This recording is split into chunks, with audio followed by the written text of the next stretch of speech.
ও আমার যেমন তেমন ভাবে আমার মনের মতন। এই তোমার ঠোঁটটা লাল লাল লাগতেছে কেন? তুমি কি লিপস্টিক লাগাইছো নাকি? আরে না, তুমি তো জানো শীতে আমার ঠোঁট ফাটে, তাই ভাবি একটু লিপ জেল লাগাই দিছে। ভাবির কাছে তো লিপ জেল নাই, ভাবি তো একটু আগে আমার কাছ থেকে লিপ জেল লাগাই গেছে।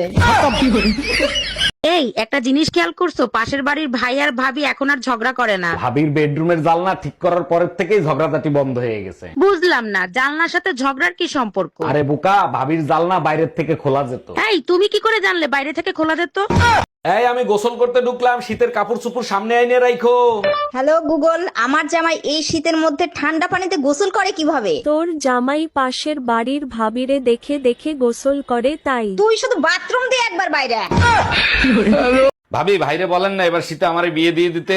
এই শোনো, এবার শীতে বাহারের বিয়ে দিয়ে দাও। ও প্রতিদিন বিয়ে বিয়ে করে মাথা নষ্ট করে দিচ্ছে। আরে ওর কি বিয়ের বয়স হয়েছে নাকি? শীতের ভিতরে বিয়ে করে ও কি করবে? আমারে নিয়ে তো আপনাদের মাথা ব্যথা নাই, আপনাদের কাছে তো হিটার আছে, আমার কাছে কি আছে? এবার শীতে মনে হয় বাঁচবো না, লেপ কম্বলেও শীত মানাচ্ছে না। আরে ভাবি, কাঁপতেছেন কেন? শীত কি বেশি লাগতেছে নাকি? অরুণ ভাই আর বললেন না, শীতে কাঁপতে কাঁপতে খাটের থেকে 2 বার পড়ে গেছি। ভাবি, আপনি এক কাজ করেন, আপনার শাশুড়ি আর ননদরে খবর দেন, ঘরে আগুন লাগাই দেবে, শীত লাগবে না।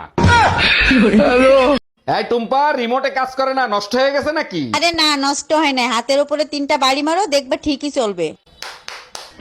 হ্যাঁ, এইবার ঠিক আছে, তোমার মাথায় বুদ্ধি আছে। রিমোটটাও তোমার মতো, মায়ের না খাইলে কাজ করে না। ম্যাডাম, আমার কোনো দোষ নাই, সব দোষ ওই দুই মাতালের। ট্রাক চালাইছো তুমি, 25টা মানুষ মারছো তুমি, ওই 2 মাতালের দোষ কি করে হয়? ট্রাক অনেক স্পিডে ছিল, হঠাৎ ব্রেক ফেল হয়ে যায়, একদিকে দুই মাতাল যাচ্ছিল আর একদিকে বরযাত্রী যাচ্ছিল। আপনি বলেন আমি কোথায় যাব? মাতাল 2টারে মারতিস, এতগুলো বরযাত্রী কেন মারলি? আমি ওই মাতাল দুইটারই মারতে গেছিলাম, মাতাল দুইটা বরযাত্রীর ভিতর ঢুকে গেছে, আমি কি করব? এই তুমি আমার টাকা দিচ্ছ না কেন? এক্ষুনি টাকা দিবা। স্বামীর কাছে ওইভাবে টাকা চাইতে হয় না, দাঁড়াও আমি তোমারে শিখাই দিচ্ছি কিভাবে চাইতে হয়। এই আমার টাকা দাও, টাকা দাও, টাকা দাও। আচ্ছা ঠিক আছে, এই আমার টাকা দাও। এই নাও তোমার টাকা।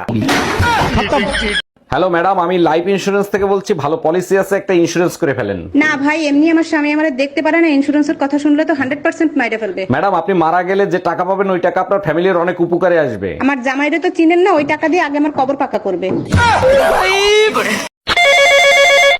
হ্যালো হ্যালো, এই তুমি কোথায়? কি করছো গো? দোকানে আছি। কেন, কি হয়েছে?